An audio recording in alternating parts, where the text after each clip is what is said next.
وَإِذَا قُرِئَ الْقُرْآنُ فَاسْتَمِعُوا لَهُ وَأَنصِتُوا لَعَلَّكُمْ تُرْحَمُونَ۔ سورہ اعراف کی آیت نمبر 204۔ اور جب قرآن پڑھا جائے تو اسے کان لگا کر غور سے سنو اور خاموش رہو تاکہ تم پر رحم کیا جائے، اللہ تعالیٰ کی رحمتی ہو۔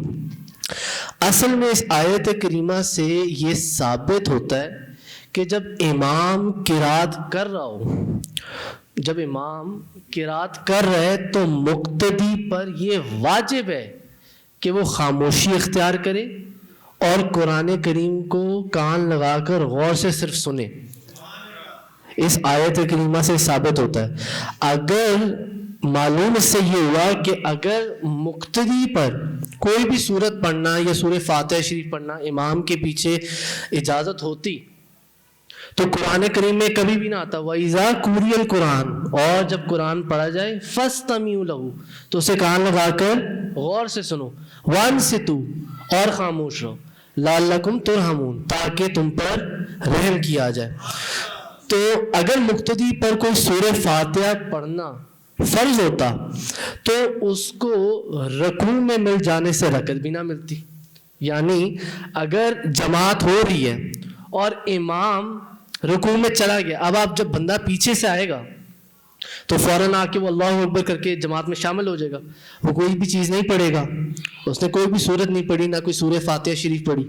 تو اگر وہ اس طرح رکوع میں ملنے سے اس کو رکعت مل رہی ہے، رکوع میں ملنے سے اس کو رکعت مل رہی ہے، تو اس بات سے یہ معلوم ہو گیا کہ اس کا امام کے پیچھے قرات کرنا واجب نہیں ہے، وہ صرف آ کے مل جائے اس کو رکعت مل جائے گی، کیونکہ امام کی قرات جو ہے وہ مقتدی ہی کی قرات ہے۔ اسی لیے اللہ تعالیٰ نے کیا قرآن پاک میں فرمایا وَإِذَا قُرِئَ الْقُرْآنُ فَاسْتَمِعُوا لَهُ، اور جب قرآن پڑھا جائے تو اس سے کان لگا کر غور سے سنو، وَأَنصِتُوا، اور خاموش رہو، لَعَلَّكُمْ تُرْحَمُونَ، تاکہ تم پر رحم کیا جائے۔ اچھا، اس کا ایک شرعی ضابطہ بھی ہے، ایک مثال دی جاتی ہے۔ اگر ضامن کسی کا قرض ادا کر دے تو قرض ادا ہو جاتا ہے، ہو جائے گا۔ میرا اگر قرض ہے اور وہ میرا کوئی ضامن قرض ادا کر دے تو میرا قرض ادا ہو جائے گا۔ اگر میرا قرض ادا ہو جائے گا تو امام بھی مقتدیوں کے ضامن کی حیثیت رکھتا ہے، کیونکہ حدیث مبارکہ ہے کہ امام مقتدیوں کا ضامن ہے، اسی لیے امام کی جو قرات ہے وہ مقتدی ہی کی قرات ہے۔ مقتدی کو نہیں چاہیے کہ وہ امام کے پیچھے پھر سے قرات کرے، کوئی سورہ پڑھے، کیوں؟ کیونکہ حدیث مبارکہ ہے امام مقتدیوں کا ضامن ہے۔ تو جب ضامن ہے اور اگر امام نے تلاوت کر دی ہے، سب پڑھ دی ہے، چاہے امام سری قرات کرے یا اونچی قرات کرے، دونوں صورتوں میں مقتدی کا کام ہے کہ وہ خاموشی اختیار کرے اور قرآن پاک کو غور سے سنے۔ امام کے پیچھے اس کا پڑھنا منع ہے، چاہے امام جہری قرات کرے یا سری قرات کرے۔ اسی طرح حضرت عبادہ بن صامت رضی اللہ تعالیٰ عنہ فرماتے ہیں، وہ فرماتے ہیں کہ جس کا کوئی امام ہو، جس کا کوئی امام ہو تو امام کی قرات مقتدی ہی کی قرات ہے، یعنی مقتدی امام کے پیچھے قرات نہ کرے، وہ خاموشی اختیار کرے۔ وہ کیا کرے؟ خاموشی اختیار کرے۔ جب امام قرات کر رہا ہے تو مقتدی کا کام ہے وہ خاموشی سے صرف قرات کو سنے، کیونکہ قرآن کریم میں حکم ہے کہ جب قرآن پڑھا جائے تو اسے کان لگا کر غور سے سنو اور خاموش ہو۔ اسی طرح کچھ علماء اس کے اوپر ایک دنیاوی مثال دیتے ہیں، وہ فرماتے ہیں کہ جب کوئی وفد بادشاہ کی بارگاہ میں جاتا ہے تو جو وفد کا چوزن نمائندہ ہوتا ہے، جو منتخب کیا ہوا نمائندہ ہوتا ہے، جو بھی ہیڈ ہوتا ہے، لیڈ کر رہا ہوتا ہے، وہی صرف بادشاہ کی خدمت میں بات کرتا ہے۔ ایسے ہی ہے جی، یعنی جب اگر 8-10 لوگ بادشاہ کے پاس گئے ہیں تو ایسا تو نہیں ہوتا کہ سارے کے ساری وفد کے لوگ بات کرنے شروع کر دیں۔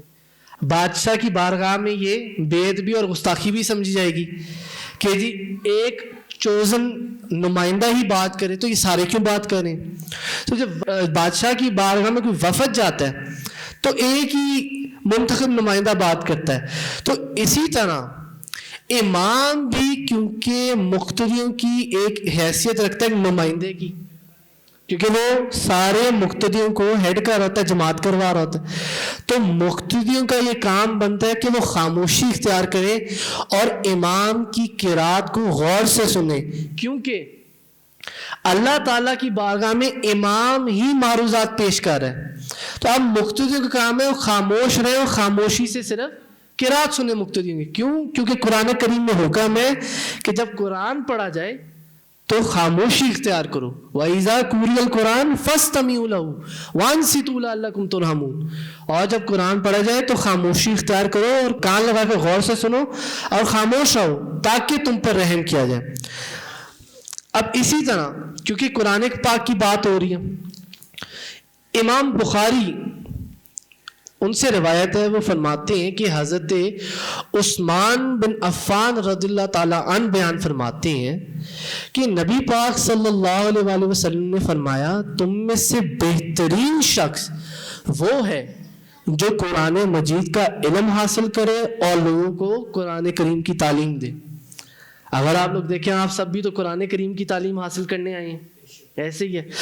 حضور نے کیا فرمایا کہ بہترین شخص، سب سے بہترین شخص وہ ہے جو قرآن کریم کی تعلیم حاصل کرے اور لوگوں کو قرآن کریم کی لوگوں کو تعلیم آگے دے، حضور کا فرمان ہے۔ اسی طرح حضرت عائشہ رضی اللہ تعالیٰ بیان فرماتی ہیں، وہ فرماتی ہیں کہ رسول اللہ صلی اللہ علیہ وسلم نے فرمایا جو شخص قرآن مجید میں ماہر ہو وہ معزز اور بزرگ فرشتوں میں پایا جاتا ہے، معزز اور بزرگ فرشتے اس کے ساتھ رہتے ہیں، اور جو شخص قرآن مجید پڑھنے میں دشواری پاتا ہو اور اٹک کر قرآن پڑھتا ہو اس کو 2 اجر ملتے ہیں۔ یعنی جو تو قرآن میں پرفیکشن رکھتا ہے، مہارت رکھتا ہے، اچھے سے پڑھ لیتا ہے، بزرگ فرشتے اس کے ساتھ ہوتے ہیں، لیکن جو اٹک کے پڑھتا ہے، مشکلوں سے پڑھتا ہے، دشواری سے پڑھتا ہے، اس کے لیے اس کے 2 اجر رکھے گئے۔ یعنی جو پرفیکٹ ہے اس کے لیے 1 اجر، اور جو پرفیکٹ نہیں ہے بندہ نا چیز کی طرح کے لوگ ان کے لیے 2 اجر۔ یہ کیسی بابرکت چیز ہے۔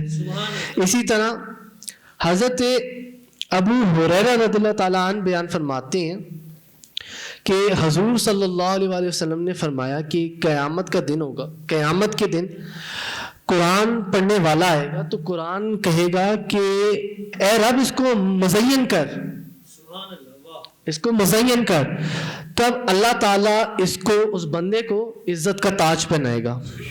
کیا پہنائے گا جی؟ عزت کا تاج پہنائے گا۔ تو پھر قرآن کریم پھر فرمائے گا اے رب اس کو اور مزین کر، اس کو اور مزین کر، تو اللہ تعالیٰ اس کو عزت کے حلے پہنائے گا۔ پھر قرآن کہے گا اے رب اس سے راضی ہو جا، تو اللہ تعالیٰ اس سے راضی ہو جائے گا، اور پھر اس شخص سے کہا جائے گا کہ قرآن پڑھتا جا اور جنت کے درجوں پر بلند ہوتا جا۔ یعنی قیامت کے دن وہ بندہ آئے گا اور قرآن پاک کہے گا مولا اس کو مزین کر دے، اللہ تعالیٰ اس کو عزت کا تاج پہنائے گا۔ وہ قرآن کریم پھر سے کہے گا اللہ تعالیٰ اس کو اور مزین کر، تو اللہ تعالیٰ اس کو عزت کے حلے پہنائے گا، اور اللہ تعالیٰ کو پھر کہے گا یا رب اس سے راضی بھی ہو جا۔ تو اللہ تعالیٰ کی رضا ہمیں اگر حاصل ہو جائے اس سے اور برکت کی کیا چیز ہو سکتی۔ تو اللہ تعالیٰ لکھا ہوا حدیث مبارکہ میں اللہ تعالیٰ اس سے راضی ہو جائے گا، اور اس شخص کو کہا جائے گا کہ قرآن پڑھتا جا اور جنت کے درجے میں چڑھتا جا، اور ہر آیت کے بدلے، قرآن کریم پورا نہیں، ہر آیت کے بدلے میں اس کو اس کی نیکی دی جائے گی، اس کو اس کی نیکی دی جائے گی۔ وَإِذَا قُرِئَ الْقُرْآنُ فَاسْتَمِعُوا لَهُ وَأَنصِتُوا لَعَلَّكُمْ تُرْحَمُونَ، اور جب قرآن پڑھا جائے تو اسے کان لگا کر غور سے سنو اور خاموش رہو تاکہ تم پر رحم کیا جائے۔ حضرت علی بن ابی طالب رضی اللہ تعالیٰ عنہ آپ بیان فرماتے ہیں کہ رسول اللہ صلی اللہ علیہ وآلہ وسلم نے فرمایا جس شخص نے قرآن مجید پڑھا، جس شخص نے قرآن مجید پڑھا اور اس کو حفظ بھی کر لیا، قرآن مجید پڑھا اور اس کو حفظ کر لیا، اللہ تعالیٰ اس کو جنت میں داخل کر دے گا. اللہ تعالیٰ اس کو جنت میں داخل کر دے گا اور اس کے گھر کے 10 ایسے افراد ان کی شفاعت کرنے والا بنائے گا جن میں سے ہر ایک کے لیے جہنم پکی کر دی گئی. یعنی وہ شخص جو قرآن پاک کو حفظ کرے گا، اللہ تعالیٰ کی صرف اس کو برکتیں نہیں حاصل ہوں گی بلکہ اس کے خاندان کے ایسے 10 لوگ جن پہ جہنم واجب ہے، اللہ تعالیٰ ان 10 کو بھی جنت عطا فرما دے گا. اسی طرح حضرت معاذ بن انس رضی اللہ تعالیٰ عنہ بیان فرماتے ہیں، وہ فرماتے ہیں کہ رسول اللہ صلی اللہ علیہ وسلم نے فرمایا، آپ کا فرمان ہے، جس شخص نے سبحان اللہ العلی العظیم کہا اس کے لیے جنت میں ایک پودا لگا دیا گیا. جس نے سبحان اللہ العلی العظیم کہا اس کے لیے جنت میں ایک پودا اگا دیا گیا.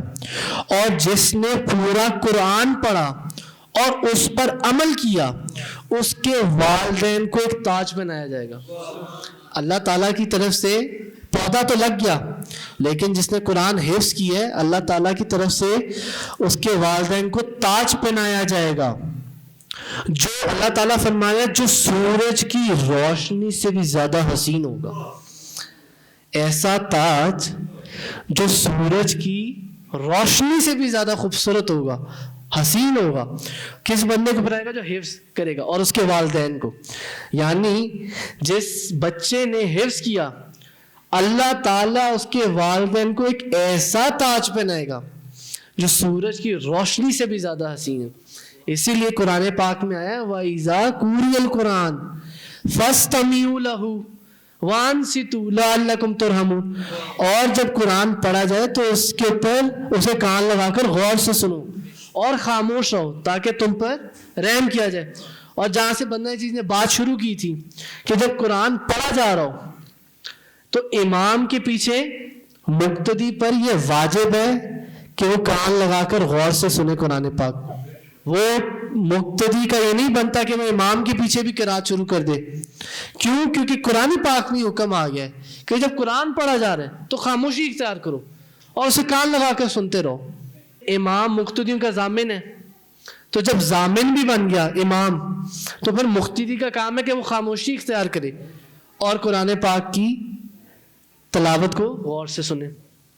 اللہ تعالی ہمیں حق بیان کرنے کی، سننے کی، سمجھنے کی توفیق عطا فرمائے. وآخر دعوانا الحمدللہ رب العالمین والصلاة والسلام علی رسولہ خیر خلقہ سیدنا محمد وعلی آلہ وصحابہ وازواجہ وعلماء ملتہ واولیاء امتہ و امتی اجمعین.